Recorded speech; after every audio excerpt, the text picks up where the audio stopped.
Baik, terima kasih untuk kesempatan yang telah diberikan kepada saya. Saya atas nama Maria Polista Sekunda akan mempresentasikan hasil kerja saya terkait dengan investasi jangka pendek dan investasi pada surat utang negara. Yang pertama, penilaian investasi jangka pendek berdasarkan yang terendah di antara harga perolehan atau harga pasar. 1. Penilaian berdasarkan harga perolehan. Yang kedua, penilaian berdasarkan harga pasar. Penilaian dengan dasar harga pasar dapat dilakukan kalau harga pasar sekuritas tersebut lebih kecil dari harga perolehannya. Yang ketiga, penilaian investasi jangka pendek berdasarkan yang terendah di antara harga perolehan atau harga pasar. Berikut investasi jangka pendek terkait dengan obligasi dan saham. Investasi jangka pendek merupakan skema pengelolaan uang yang dapat dicairkan dalam waktu relatif cepat. Ukuran waktu investasi jangka pendek umumnya adalah 1 tahun hingga 3 tahun, meskipun juga ada instrumen yang memungkinkan investasi dalam waktu beberapa bulan saja. Investasi jangka pendek dikelompokkan menjadi 2 bagian. Yang pertama, investasi jangka pendek yang bisa menimbulkan risiko, dan yang kedua, investasi jangka pendek tanpa risiko. Berikut sertifikat Bank Indonesia. Sertifikat Bank Indonesia atau SBI adalah surat berharga atas unjuk dalam rupiah yang diterbitkan oleh Bank Indonesia sebagai pengakuan utang berjangka pendek dengan sistem diskonto.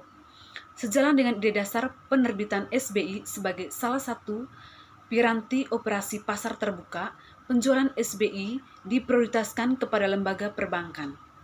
Pembelian SBI oleh masyarakat tidak dapat dilakukan secara langsung dengan Bank Indonesia, melainkan harus melalui bank, serta pialang pasar uang dan pialang pasar modal yang ditunjuk oleh Bank Indonesia. Berikut karakteristik sertifikat Bank Indonesia. Yang pertama, SBI memiliki 1 unit sebesar 1 juta rupiah. Yang kedua, SBI diterbitkan tanpa warkat. Yang ketiga, SBI dapat diperdagangkan di pasar sekunder.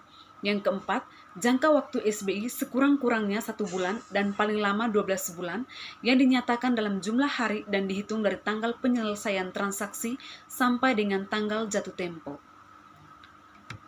Yang kelima, SBI diterbitkan tanpa warkat SBI. Yang keenam, nilai tunai transaksi dihitung berdasarkan diskonto murni sebagai berikut, yaitu nilai tunai sama dengan nilai nominal dikali dengan 360 dibagi 360 ditambah tingkat diskonto dikalikan dengan jangka waktu. Yang ketujuh, nilai diskonto transaksi dihitung sebagai berikut, yaitu nilai diskonto sama dengan nilai nominal dikurang nilai tunai. Berikut merupakan contoh perhitungan.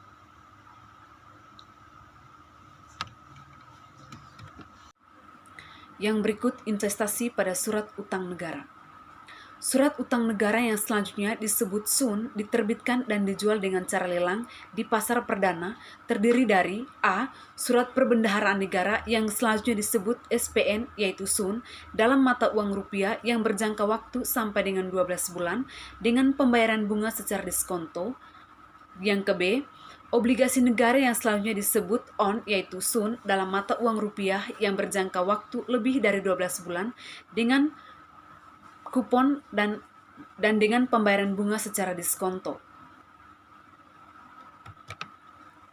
Yang berikut cara pembelian surat utang negara. Yang pertama, pembelian kompetitif, yaitu pembelian kompetitif adalah pengajuan penawaran pembelian dengan mencantumkan volume dan tingkat imbal hasil yang diinginkan penawar. Yang kedua, pembelian non-kompetitif adalah pengajuan penawaran pembelian dengan mencantumkan volume tanpa tingkat imbal hasil yang diinginkan penawar. Berikut penentuan pemegang lelang SUN. Yang pertama, penawaran pembelian kompetitif. 1. Dalam hal penawaran tingkat diskonto atau yield lebih rendah dari SOR, peserta lelang memperoleh seluruh penawaran kuantitas SUN yang diajukan dengan tingkat diskonto atau yield yang diajukan. Yang kedua, dalam hal penawaran tingkat diskonto atau yield sama dengan SOR, peserta lelang dapat memperoleh seluruh atau sebagian penawar kuantitas SUN yang diajukan berdasarkan perhitungan secara proporsional dengan tingkat diskonto atau yield yang diajukan. Berikut, penetapan harga sun bagi pemegang lelang sun dihitung berdasarkan harga rata-rata tertimbang dari hasil lelang penawaran pembelian kompetitif. Berikut, penetapan kuantitas sun bagi pemegang lelang dilakukan sebagai berikut. Yang pertama, dalam hal jumlah penawaran lebih kecil dari alokasi maksimum untuk lelang non-kompetitif, peserta lelang memperoleh seluruh kuantitas yang diajukan.